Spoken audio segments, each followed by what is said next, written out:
Okay, again, we're doing episodes 2 and 3 of Ms. Marvel. I almost said 3 and 4 there, so I had to say it slowly. Again, there's going to be a lot more spoilers in this one, and yeah, again, a lot more spoilers. Anyway, the first of these episodes is called Crushed. It is the second episode.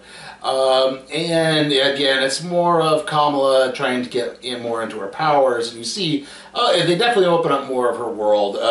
She goes to school, and they say kind of confident and, seemingly open, even though Zoe winds up getting most of the attention because she was the one saved, and no one is aware that Kamala was the one who actually, had the powers and saved her. Though, again, this video has gone viral because videos go viral, as you know. And we see her interacting with Bruno a little bit more secularly. Like I said, Zoe is kind of the thing of it. However, somehow in the midst of all of this, Zoe winds up inviting Nakia, Bruno, and Kamala to a party. We get kind of the remake of the first comic story arc where Kamala is given a spiked punch. However, there's also a boy there she has feelings for named Cameron, who is a Pakistani by way of England, basically. So he has an English accent. And he seems to be very interested in her, and even to the point that he offers to tutor her in driving so she can pass her driver's exam, which happened in the first episode. And also, as this is happening, Nakia's subplot is she's trying to gain a tiny bit more political influence in the community. She wants to be on the board for the mosque. I don't know the exact hierarchy there, but she basically they have a festival to honor the holiday of Eid Mubarak. Eid Mubarak. Apologies if I mispronounced that. And she's kind of courting some votes and everything. And you can see it's bristling some other people the wrong way. As also this happens, Bruno is offered a scholarship to Caltech, but he has to enroll early if he wants to take it. And that would mean obviously moving across the country from New Jersey. And so that would also play a big role into that. And also, Kamala, as she's working with Bruno, is trying to learn more about her powers and what's going on. She saw how they're connected to this bracelet or bangle, I think they called it.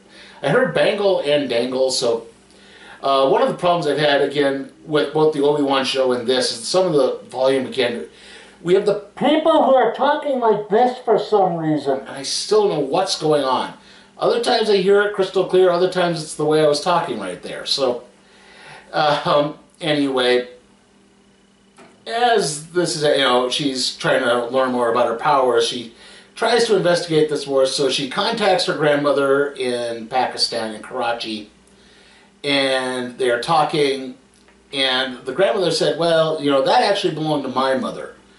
And so she asks her mother, because this is her maternal grandmother, and it's like, we don't talk about her, and even she asked some of the other elders in the church, the mosque, about it, some of the female elders that is about it, and it's like, yeah, your great-grandmother was not highly respected. There was rumors about her that she had some sort of affair, or she killed someone. It's like there was something about her that was just a little bit off.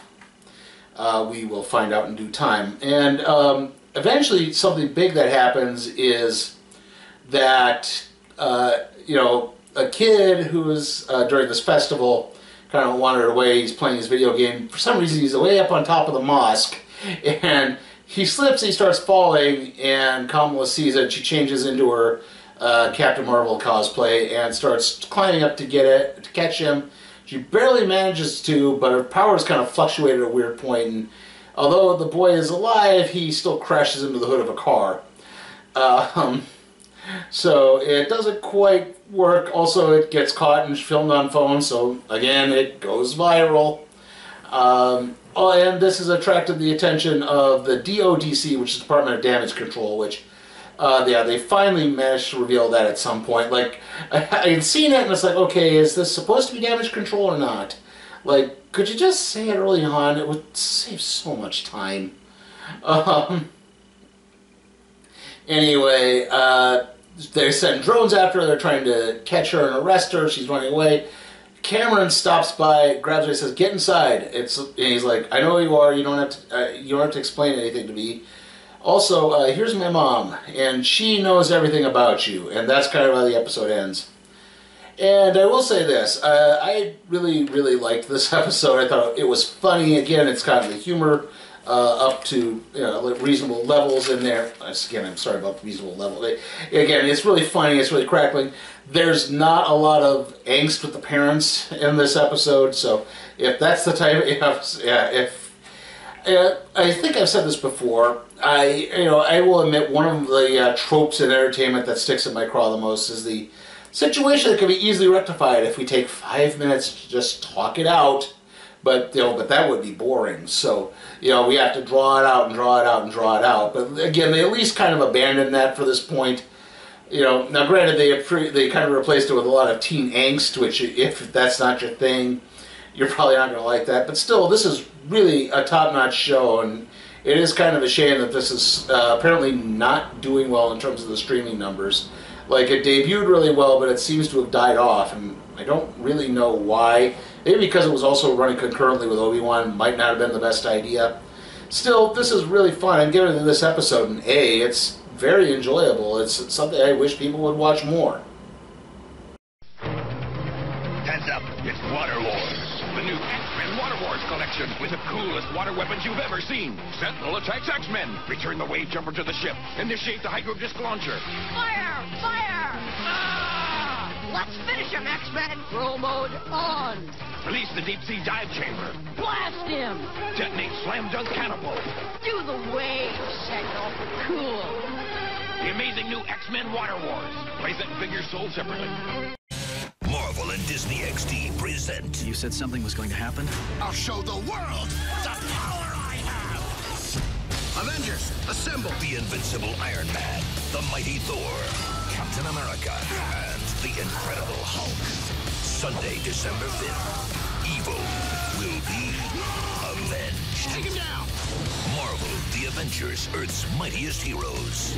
Brand new Sunday, December 5th. Only on Disney XD. Okay, so episode 3 of Ms. Marvel is called Destined, or because this has a very unique trait. As Cameron's family explains what's going on. You see them in 1942 going through some rubble in a bombed-out area in British-occupied India, and they find the dangle, or bangle, I'm just going to call it the bracelet, it's easier for me to say that, on the arm, on a blue arm, which ties this into Agents of S.H.I.E.L.D. of all things, so somehow that became canon again, because it's a blue arm, and it's in the area where the Kree body, if you remember from season 1, the alien Kree body was found. And it's a blue arm, so it's probably Kree related there as well. They find it, and they're like, hey, maybe this could be a big thing, and Kamala's great-grandmother puts it on as the British are coming, and they wind up getting separated, and they never see her again, and they said, I didn't know she had a family or anything like that, and it's like, and, as we move to the present, so we didn't know about you until just recently, and then we saw what happened on, TikTok, and, that's where we started to piece things together, and from there, finally Kamala sort of asked, like, wait, you were around in 1942, none of you look like you were alive back then, and they're like, well, okay, we're immortal beings, we're from another dimension, as was your grandmother, your great-grandmother, so that's probably what's happening here, that's why you were able to tap into this bracelet. And they reveal that, they've been known by a lot of names. Most prominently, they are known as Jinn, if you know anything about early Middle Eastern / Islamic folklore, the role the Jinn play in that.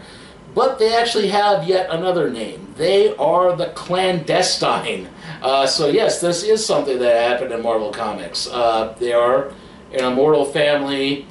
I believe they're also Jinn in the comics as well. It's been a long time since I read this. They've had a couple of miniseries here and there throughout the years.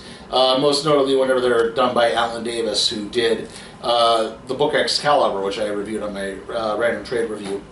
But yeah, they tend to be a prominent character, not so prominent characters, but they are characters in Marvel Comics who have a similar backstory. One of them is usually evil, but we're going to find out something else in this case.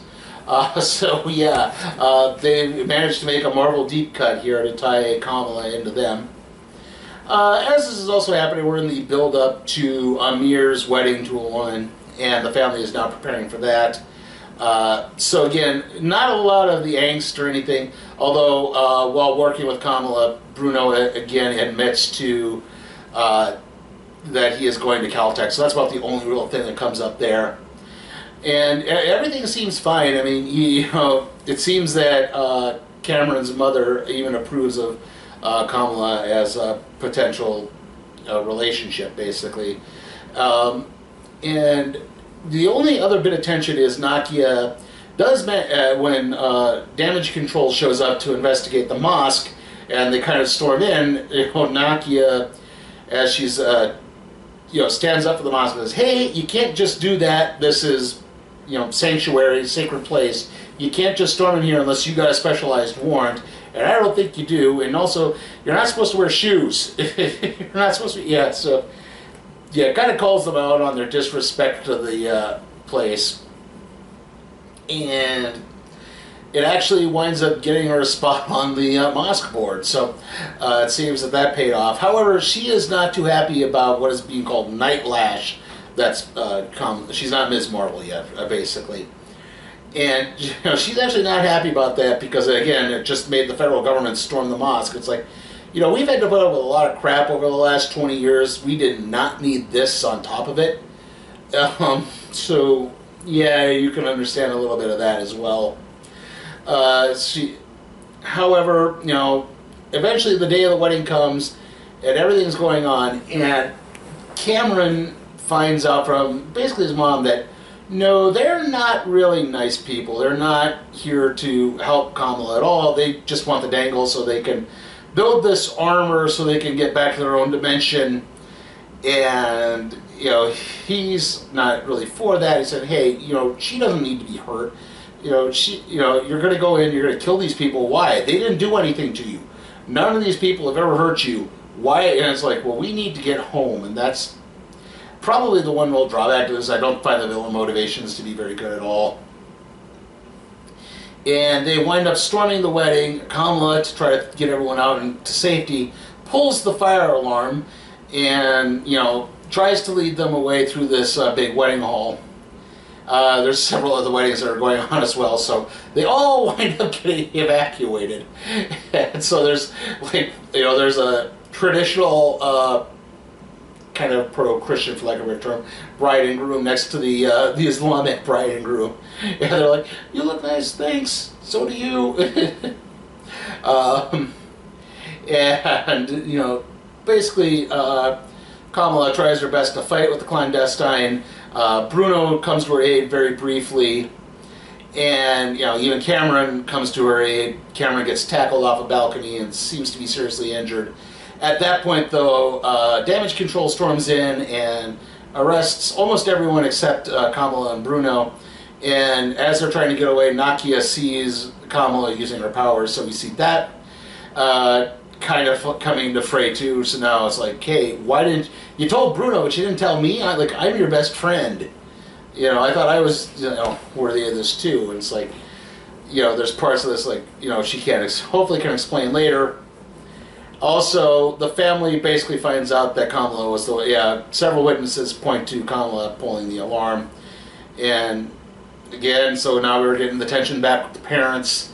So that's probably another drawback with this episode.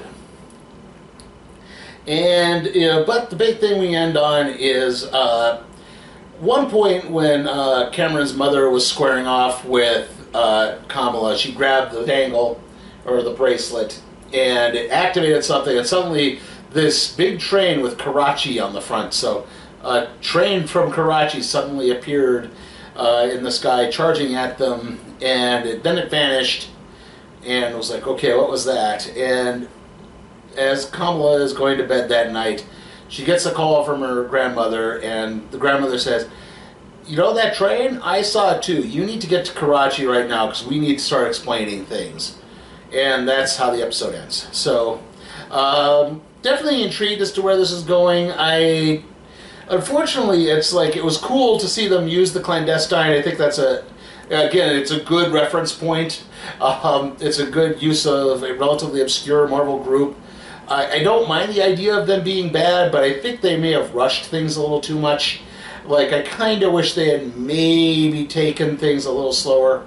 Or, yeah, just try to build them up and make them a bit more trustworthy before you pull something like this.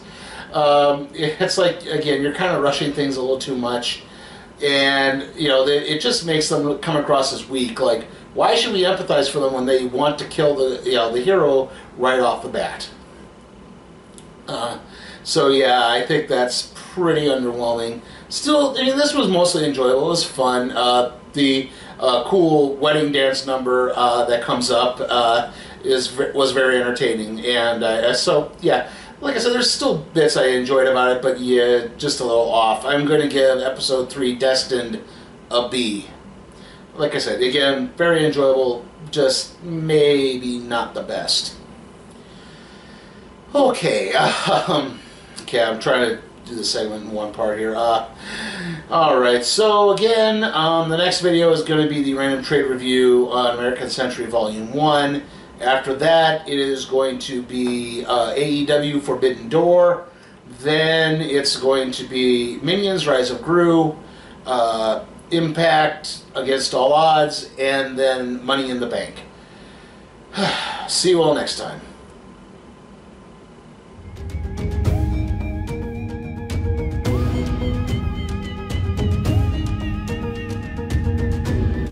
Hey guys, remember, you can help support my channel at patreon.com/SleepyTimeForCat Productions, where you can help request a movie, even if it's something like, say, Sonic the Hedgehog or the next Purge film. I'll review it.